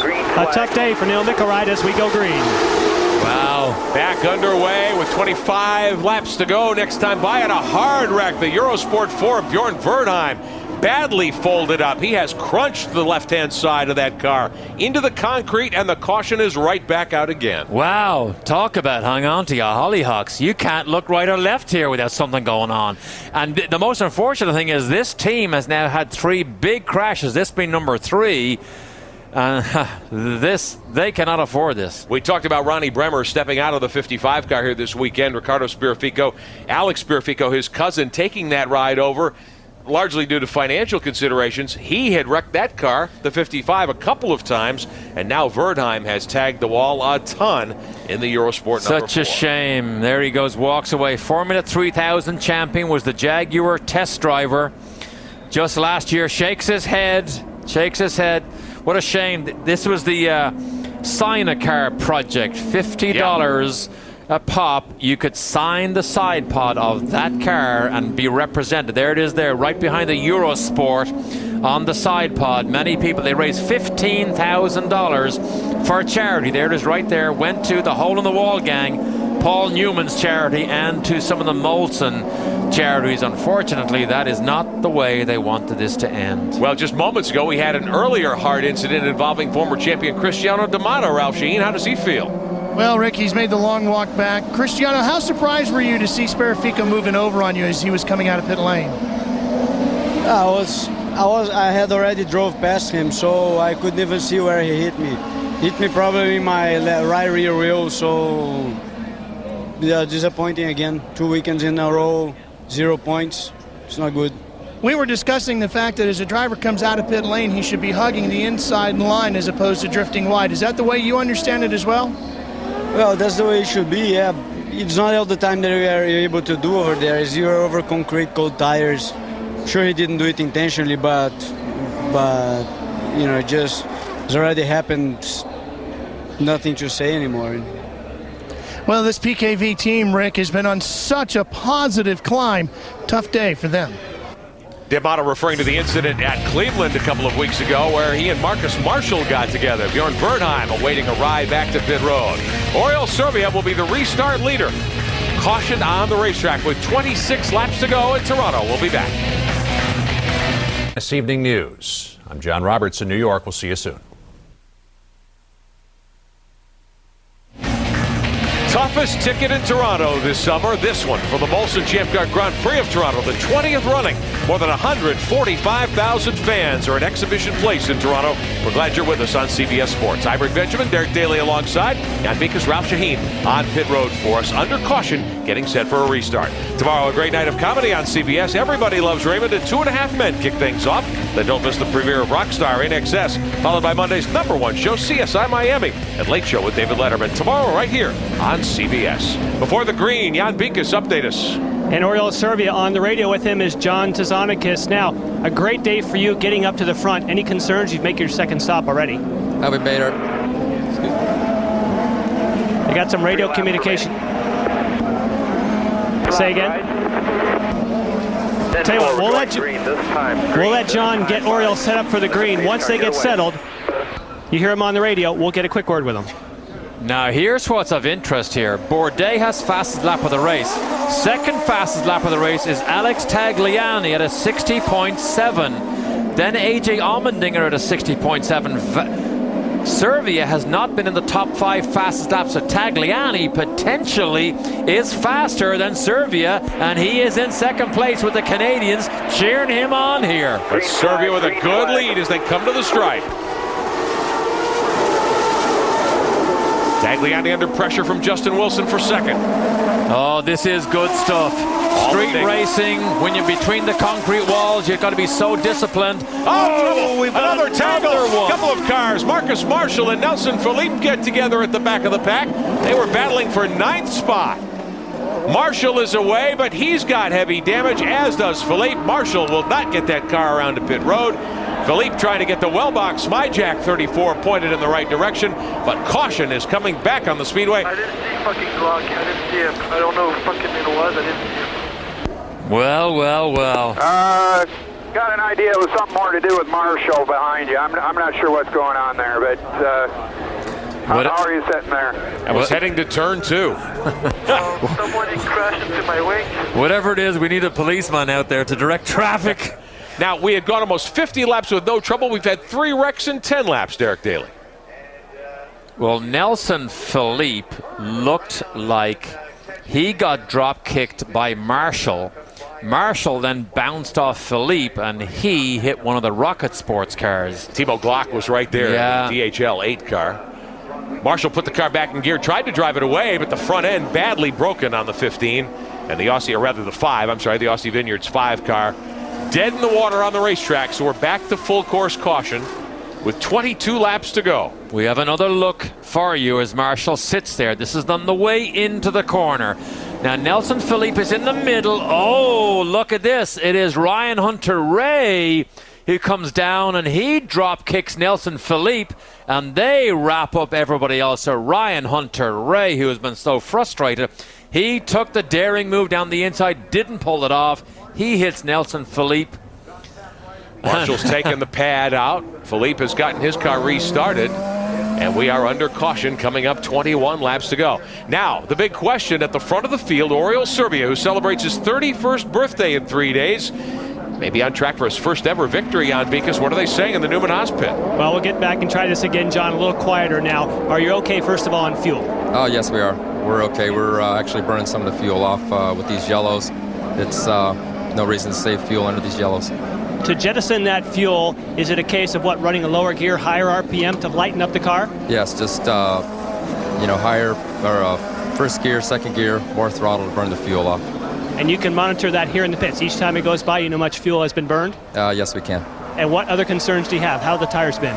The tires are fine. I think we're good to go to the end. We'll see if Oriol can hang on and get his first win here. Well, I think he's got the best spot because behind we certainly have a lot of action. Any explanation from your end as to why so much contact today? It's just a typical Toronto race, isn't it? Thank you. TZ, of course, has been with Newman Haas for many years. Sounds very confident that he can monitor the amount of fuel that the car uses. He needs to go down to Neil Mickelwright and show him the software. Because they get the abacus out. They certainly didn't monitor it very well, whatever happened. Coming up, 20 to go. Serbia, the Pacific Air 2 car will be your restart leader. Up next, except on the West Coast, the CBS Sports Spectacular coverage of the Tour de France. Lance Armstrong taking off in search of an incredible 7th straight title. His final ride in the world's most grueling event, the Tour de France. And you will see it after golf on the West Coast. Third caution of the day, 10 laps of yellow so far after we've gone green for more than 50 laps. The leap on pit road, the Wellbox 34, putting tires on, maybe a splash of fuel. There's Marcus Marshall. He's got the thumb out there on Lakeshore looking for a ride back to the pits. And in fairness to Marcus Marshall, he was an innocent bystander there. The accident happened in front of him. He had nowhere to go, and the Aussie Vineyards car just got sucked in to the whole thing. That was unfortunate for him. Rookie here, learning champ car, learning Lolas, learning racetrack, learning cultures, learning everything. Big learning curve here for Marcus Marshall. So they are out grabbing the Aussie Vineyards number 5 machine on the back of the wrecker, taking him back to the paddock area. Still under caution, pits are open, 20 laps to go. Back with more of the Molson Champ Car Grand Prix of Toronto after this message and a word from your local CBS station. Back. That's upcoming at 4 Eastern on CBS Sports. Before we restart, quickly Dion Bekus. And there's been some changes down here for Team Australia. Derek Walker, there's some discussions going on behind us, some animated discussions. They're trying to put Alex back. Well, we think they made a mistake. The yellow flags were out when we were overtaken there on that last yellow. We dispute it, but they've allowed Wilson to get in front of him, which we think is completely wrong. This has been a very up and down day. At one moment, one car is getting punted off the racetrack, another one's up in second spot. Your assessment, and if Alex has got what it needs to get up to take the victory? Well, it's actually been a pretty good day up until now. Both cars have been doing really well. We got up to 10th. It's a damn shame for Marcus because he got punted off the track and he was sure for a top 10 finish. Alex, I mean, he's been running a perfect race. We just don't like the call that's been made. Problem is we haven't got a lot of push to pass left, so we might get screwed here a little bit.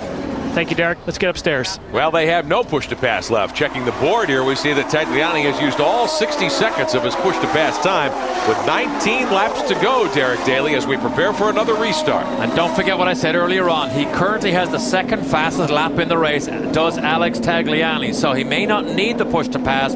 Just don't let Wilson get away on this restart. Incidentally, Riccardo Speraffico, although he's out of the race, you see that with contact, he has the fifth fastest lap of the race at a 60.8. That is only 0.3 of a second slower than the fastest lap of the race, which is Bourdais. So good job for Riccardo Speraffico. That car now, the engineering on that team, Dale Coyne's team, being headed up by Brian Maw, who moved from Rocket Sports over to Dale Coyne. Well, we've had 3 consecutive cautions, a dozen laps of yellow now, preparing for a restart next time by. One of those yellows, Ralph Shaheen, a hard hit taken by Bjorn Verdheim. What happened? Well, Bjorn is out of the car and back with his crew. Bjorn, what happened to knock you out? I'm not really sure. I think I just came into the corner and I was going pretty slowly because we were still behind the pace car, and I turned in and the front tires just wouldn't grip, and I ran wide and just touched the tire barrier, unfortunately. I think earlier in the race I made contact with another car that I was lapping on the left-hand side, so maybe something wasn't right with the left front, but just didn't have the grip. Rick? All right, thank you, Ralph. Bjorn Verdheim making that long walk back to the paddock. He'll prepare for the next race on the schedule next Sunday afternoon, the inaugural Champ Car Grand Prix of Edmonton, Alberta, Canada. Serbia, the restart leader. Champ Car timing and scoring, Derek says the order's correct. It is going to be Justin Wilson starting second right behind Serbia. Okay, so get on with it. Bjorn Verdheim's accent. He is from Sweden. All of his racing has been in Europe up until this season. There's the Ford GT. Everybody wants to drive that here. But now it is going to be an awesome fight. Serbia, who's never won. Wilson, who has never won. Tag, who has won. And Tag can't let these boys go. Come on, Tag, get up behind them. Safety car in. Green flag back in the air to begin lap 71.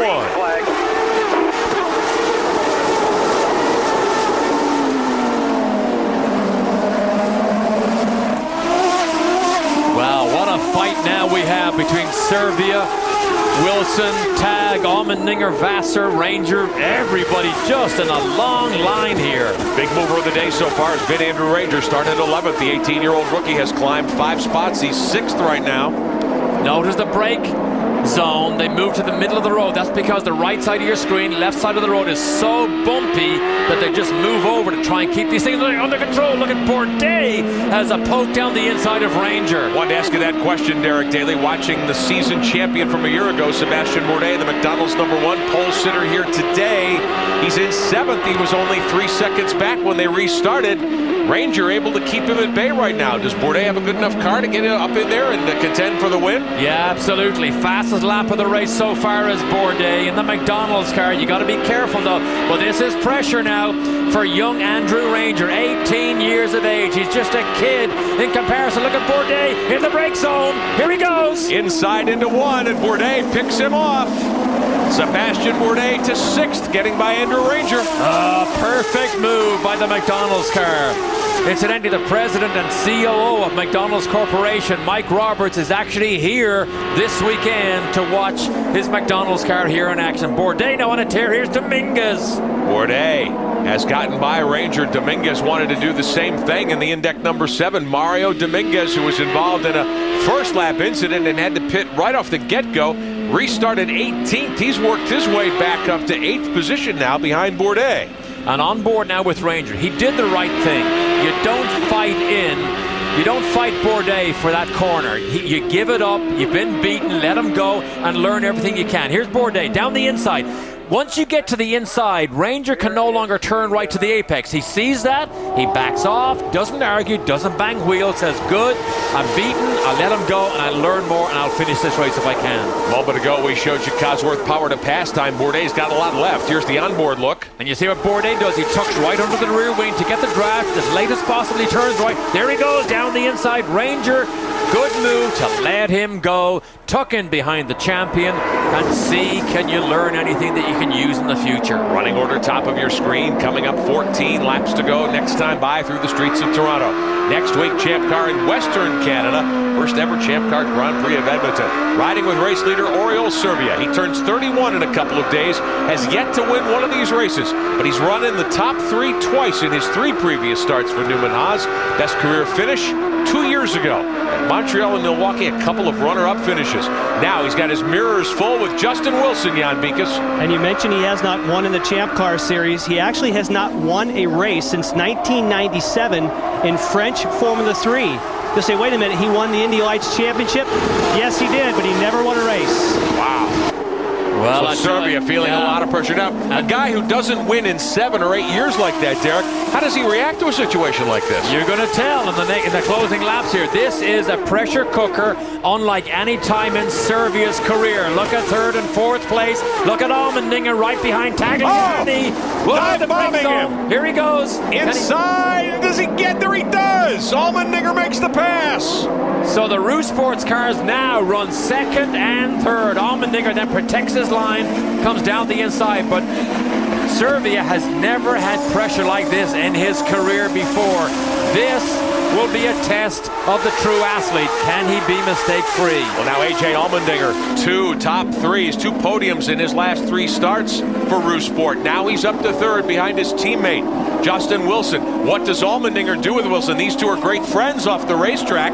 The Western Union 10 flying here in the late stages. Here's one more look. Classic pass. Look, he's tucked right into the wing of Tagliani. He comes down the inside, realizes, I've got to go down and make it all the way because Tag's going to turn in. Right there, Tag turns, and realizes, I'd better give up and keep my front wings on. 2 things come to mind here, Derek. Before the start today, we were told Champ Car was going to officiate much more closely the issue of blocking by some of these drivers. Was that a case where Tag thought about blocking and realized he had to move away as we watched Bourdais trying to make a pass? Oh, he's on a charge. That was Jimmy Vassar in the Gulfstream car. So Jimmy now has his mirrors full of Bourdais. So Bourdais, who turned the championship advantage over to Paul Tracy with the incident earlier. Now that Tracy's gone, Bourdais, from a championship point of view, doesn't need to win this race. He just needs to pick up as many points as he can. Bourdais 6th now. Vassar directly in front of him, 5th. As we get the thoughts of the team owner of Roosport, his drivers second and third knocking on the door of a victory. Let's find out, Jan Beekes. Well, with Carl Russo, Carl, it's been a fantastic day. I know you thought as though Portland was going to go your way. Your thoughts here in Toronto? Well, my thoughts here again. The word we left Portland with was resiliency. I mean, these guys don't quit. They keep fighting, keep fighting, keep fighting. This week you're seeing again a precision effort, a speed effort by Justin Wilson. And with CDW on board, we're happy to see it. Oh, Wilson for the lead. Justin Wilson passes Serbia. Wilson gets by at the end of the backstretch. What do you think of that? Classic move, Derek. That's Justin. That was a... Two guys, Justin and AJ. Best in the world, baby. Best in the world. You could just tell the emotion in his voice. The CDW car came down inside. It had a look first, and then he just absolutely pounced down the inside of Oriol Serbia. Awesome move by Justin Wilson. Now you can tell, I believe Allmendinger knows he's got enough to get by Serbia as well as the laps wind down. Wow. Wilson's used up all of his power to pass time, and I think he just did it here. He was underneath his rear wing. He comes down, has a look, and then he says, I'm going down the inside. Brakes as late as he possibly can. Then he struggles to turn it in. Turn in. What a move in the CDW car by Justin Wilson. And just look at the reaction of Carl Russo, team owner. Fist pumping on pit road. Now this one isn't won yet. Still 11 laps remain here in the streets of Toronto. And there has been a sense of destiny about this Roosports team all of this year. You just knew they were putting the pieces together. They got stronger and stronger. They dominated in Portland with Justin Wilson, who is running away now from Serbia. The lead for Wilson, 1.1 seconds. So obviously Serbia was holding Wilson up. Justin gets by. Vassar now under attack by Bourdais. This is for 5th spot. Jimmy Vassar, who finished second here a year ago. The great veteran, the 96 Champ Car champion, in his Gulfstream Lola, trying to hold off Bourdais and the McDonald's 1. Meantime, Allmendinger in the Western Union 10 all over Serbia. And Allmendinger, before this morning's run in the warm-up, he put the setup on from Justin Wilson's car, so we can presume he can pretty much do the same thing. And Wilson just set fastest lap of the race. Oh, Allmendinger, he's going to try the same thing. He is going to try and do the same thing pretty soon. A.J. Allmendinger, the bright young hope of American open wheel racing. Former Barber Dodge Toyota Atlantic champion, rookie of the year in Champ Car 1 year ago. He too bidding for his first career win. Wilson has set sail with 9 to go. Serbia now second in the Pacific Air Deuce. And Allmendinger third. Wow, Serbia now absolutely has his hands full. He knows Allmendinger is in a good car. Allmendinger is probably being held up, but he's got to line him up. He's got to line him up in the brake zone. Here is one of the key braking areas. Look at Allmendinger. He's fighting that car. Power to pass time by Cosworth. Justin Wilson has used all of his. Allmendinger, Tagliani have used all of theirs. Bourdais used all but 2 seconds of his time. Serbia has 6 seconds of power to pass time left in the bank. We'll show it to you in just a moment. Wow. Wilson wide into 3, the leader. There's Serbia second. Third to Allmendinger, that yellow and white Western Union car. That's the key area right there, into that hairpin, end of the back straight. Serbia knows it. He knows it also. He's going to protect that line as best he can. Power to pass time, top of your screen. Jan Beekes, many of the front runners have used all they've got. Andrew Ranger's got 24 seconds still in the bank. But when you talk about someone having 2 seconds or 6 seconds, they still have an entire straightaway. Even if you save 2 seconds, you'll get the full 15 seconds because they do not want it to shut off on a guy when he has started down the straightaway. So if you're lucky enough to save even 1 second, you'll get a complete straightaway worth of extra 50 Cosworth power to pass. So where do you use it now as the laps wind down? Down the straight. As soon as Allmendinger lines him up, he's out. Okay, you got to use it down the straight. Yeah. It's the safest place to use it. Battling for second spot, Serbia trying to hold off the car of A.J. Allmendinger. Alex Tagliani's come right back, Derek. Yes. He's back there in 4th in the Aussie Vineyards car. He is right there. Tires now up to working temperature. Tag is right there. Tag is not on the rostrum as we speak, not on the podium. If he passes Allmendinger, he will get to shake the champagne and trouble. Allmendinger clouts the wall on top. Gets hit by Mario Dominguez. Huge wreck as they come toward the start-finish stripe. Off the exchange of corners, that was heading up the backside toward turn 7. Coming off of turn number 5 and 6. Huge wreck for Allmendinger, who was running third. Did you hear the impact? Yes. Dominguez just hit him a ton. Best news, both drivers have their visors up. That is the indicator that they are okay. So these Lola chassis champ cars do their job. Allmendinger pressing hard to get by Serbia, clouded the wall. This is the onboard look from Serbia's Pacific Air. Oh, he hits the wall. Allmendinger hits the wall on the right side, and that just catapults him across into the tire barrier. He blocked the road, and of course Dominguez came through on full chat and absolutely walloped into A.J. Allmendinger. Man. Justin Wilson, just before that incident, had knocked off perhaps the quickest lap of the day, a 59.54. I believe that's the first green flag lap under a minute here in Toronto today. Wow. Helping A.J. Allmendinger unbuckle from the Western Union 10 car. Mario Dominguez being taken care of as well in the index number 7. Mario's out, as you can see, standing at the nose of the Champ Car safety team pickup there here on the streets of Toronto. 7 laps to go, and this one could end under caution, Derek Daly. This is going to take a while to clean up. Again, another look. Have a look. This is from Serbia. Watch the white car of Allmendinger. Watch the wall on the left side of your screen. Watch him turn in. Watch him turn in. Keep your eye on it. Watch him. Boom! He hits the wall right there, and it just spears him right across into the tire barrier. Man, that was a tiny mistake. We mentioned it earlier. When you make a tiny mistake on a street circuit between the concrete walls, you can have dire consequences, and there is a result of a tiny mistake by A.J. Allmendinger. He just destroyed. Watch Dominguez. Watch Dominguez come in. He's unsighted. Dominguez, boom, just smashes the side of the Index car. That was a huge monster hit. Great job by Andrew Ranger and others to take evasive action. You saw the cars quickly whip to the right as they came around that corner and headed up the little short chute, the kink, that heads you back toward the pit area and the main straightaway here. And the fans, more than 145,000 of them here in Toronto today at Exhibition Place, applauding the drivers Dominguez and Allmendinger, safely out of those 2 race cars, but heavy damage. So the highs and the lows for Rousport today. Dominguez must be in shock. Look, he is in shock looking at how can something like this happen when he was running so well. But the Champ Car safety team are all there. Everybody's called to action here, led by Lon Bromley. Safety 2 is Dave Hollander. Mike Carey is an EMT. He heads up safety 3. They've called everybody to try and clean up this mix. But you know what? That was a huge impact. I could hear it. Sure. Let's just play it again for you. Just listen.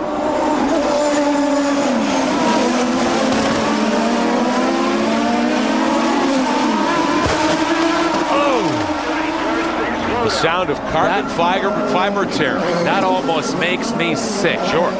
To hear an impact like that. I'm just glad these are carbon fiber monocoques. It's almost like a survival cell. The driver is strapped into it, so you are reasonably well protected. Andrew Ranger, of course, followed. He was following that. He drove through. Look at this. It literally drives through. From Ranger's viewpoint. Oh, look at this. Oh, he just misses the rear wing. It looked like he drove over that front wing, and they think he may have cut a tire. So Ranger, the MyJack team, may be bringing the Tide car onto pit road. Pits are open, 6 laps to go in Toronto, and we'll have to wait and see. It would have been the left front, I do believe, if he did, in fact, do damage. Okay, this is our camera. We've just moved it left and right for you. That's the rear tire, so they're okay, unless it's a front. I don't see. Usually what happens is it looks like a bit of a pancake. From a driver's point of view, the steering is very heavy if you got a puncture. When you get to the brake zone, the puncture tire will lock up pretty quickly. Well, all of these incidents, we've had 4 huge hits just in the last 20 laps. This is our 4th caution of the afternoon, all of them coming after lap 55. Justin Wilson in the CDW9 car for the Rousport team took the lead just before the big wreck involving his teammate A.J. Allmendinger and Mario Dominguez, who was mostly an innocent bystander. Servia will restart second. Tagliani, Vassar, and Sebastian Bourdais 1 point out of the points lead. He will line up 5th if we get a restart with 5 laps to go. More from Toronto in a moment. Series presented by Yokohama. CBS Sports coverage next Sunday at 3 Eastern Time. Ralph Shaheen packing his bags after this one to head west for that telecast.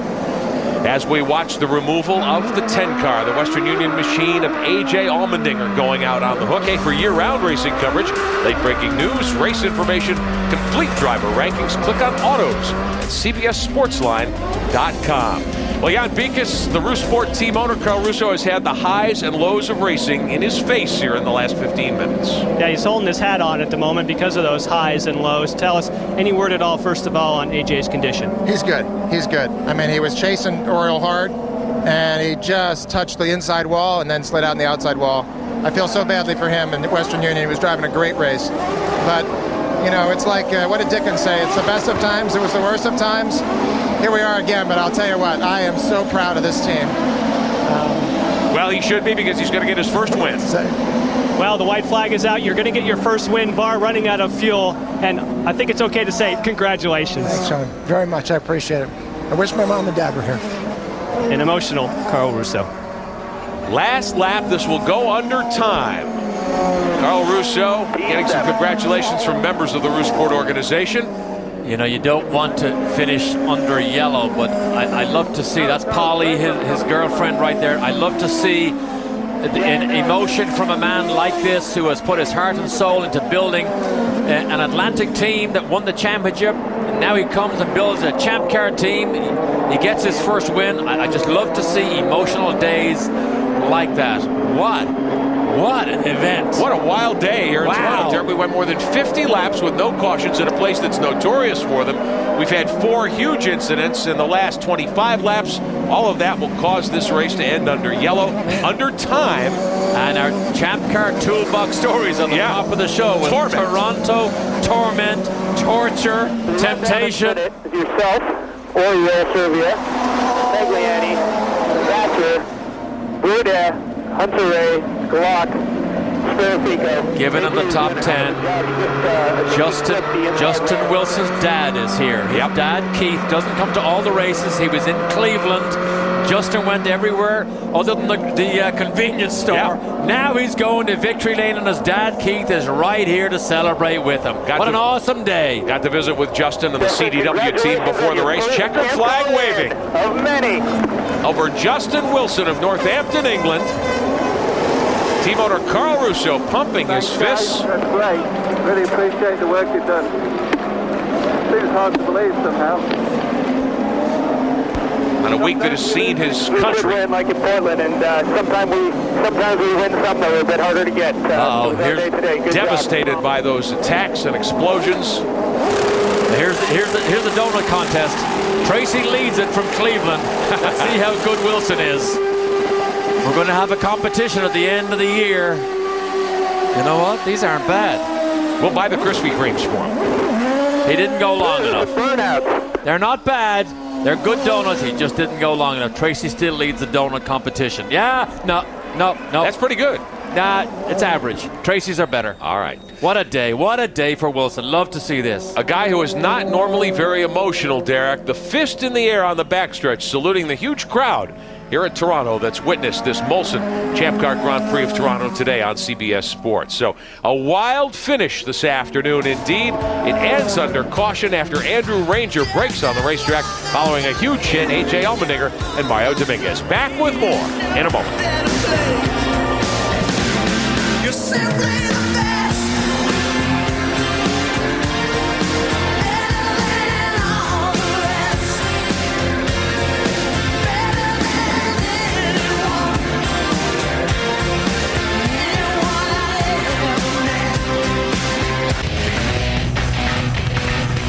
Back live in Toronto at Exhibition Place, Victory Lane for Justin Wilson. First time in his 2-year Champ Car career. Wilson ready to climb out of the car and talk to Jan Beekes.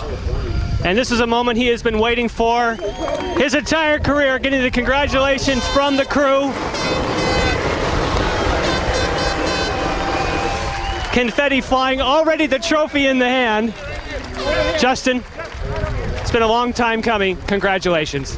Thanks very much. It kind of seems hard to believe, those last few laps under the caution. I was just so hoping it wouldn't go back to green. Just wanted to get this first one under my belt and then can go from there. This is definitely a race that you earned. It wasn't that some people fell out, certainly, but you forced your way to the front. Got to be very gratifying. Yeah, over the moon. The team have done a great job.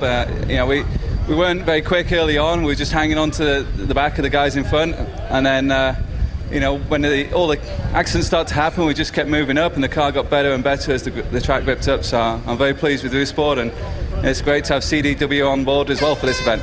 Now, I know many years ago, you sold yourself on the stock exchange, 1.5 million shares. Some of the shareholders are here, hoping that you would be paying a dividend for your company. I have a feeling the dividend's on the way.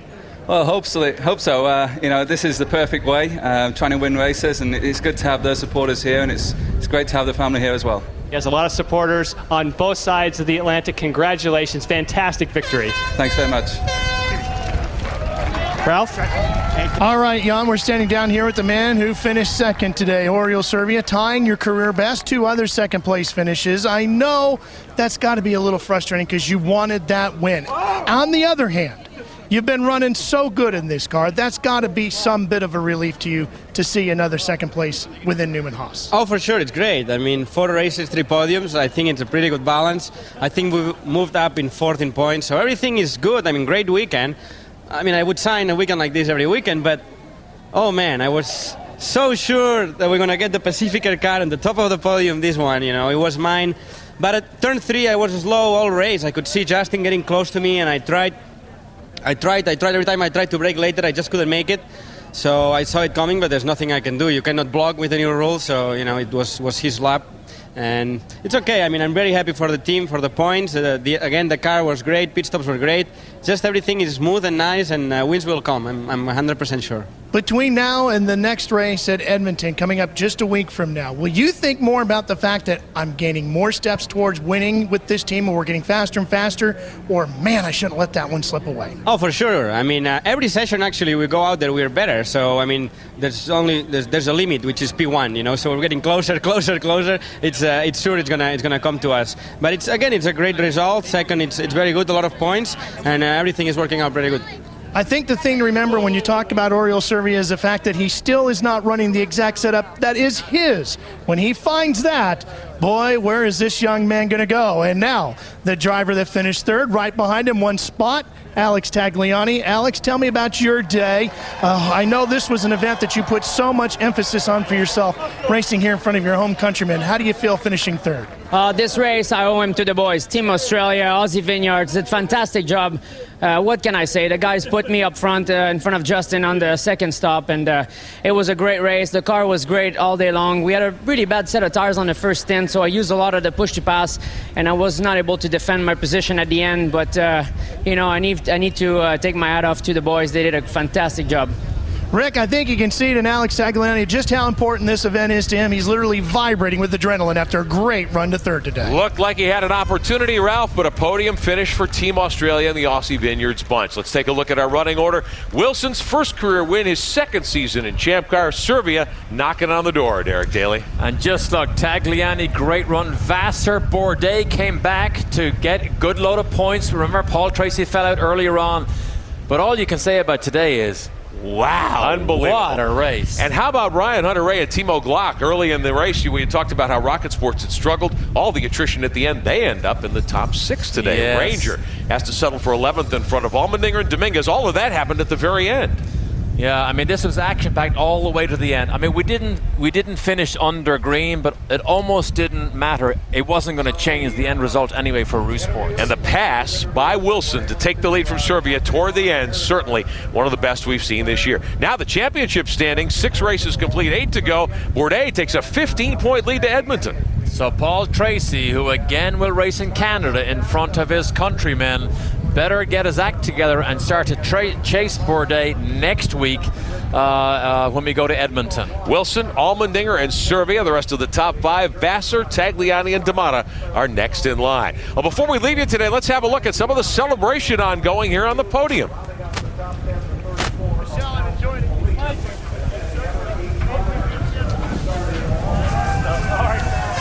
Justin Wilson, the winner's honors, getting to spray the champagne at Oriol Servia. And Alex Tagliani. It means a lot, as you said, Derek, for Tag to be on the podium here in Canada. It really does. And talk about the emotional upheaval that you get in motor racing. At the top of the show, we said that Street Circus challenges every fiber of your body. Boy, did we see that today with the interview with Rick Russo. He's cheering, he puts his hand in the air when his driver leads, and suddenly his other driver, A.J. Allmendinger, has just a huge crash. But this is what racing is all about, particularly street racing, as close as you saw today. And all I can say again is, wow, what an event. What an amazing finish here today with all the incidents at the end. And the Wilson pass on Servia, one that'll be remembered for a long time to come. All the years you've been at this sport, Derek, now that Wilson's won one, I'm sure that's not the end for him. There's an unusual confidence a driver gets when you win an event like this. Wilson now has it. That team is on a roll. That team can challenge Newman Haas, I believe, in every race that we now go to. And Newman Haas, remember, have never won back-to-back championships. Bourdais was the champion a year ago. That might not augur well for his attempt to repeat, but he is the points leader. Next week, the halfway mark of the season, the first ever Champ Car Grand Prix of Edmonton. First in the modern era. There was a race there many years ago, but it's an all-new course, an all-new series in many, many ways, and we hope you've enjoyed our coverage here from Toronto today. Next Sunday, July 17th, hope you can join us at Edmonton for Race 7. Bridgestone presents the Champ Car World Series powered by Ford. It'll be the Champ Car Grand Prix of Edmonton. It'll be live next Sunday afternoon. Derek and I will be there along with Jan and Chris McClure. Up next, except on the West Coast, the CBS Sports Spectacular with coverage of the 2005 Tour de France, Lance Armstrong's last ride as he goes for 7 in a row. For Derek Daly, Jan Beekes, and Ralph Shaheen, I'm Rick Benjamin. So long from Toronto, Ontario, Canada. Justin Wilson, your winner on the streets of Toronto. So long, everybody.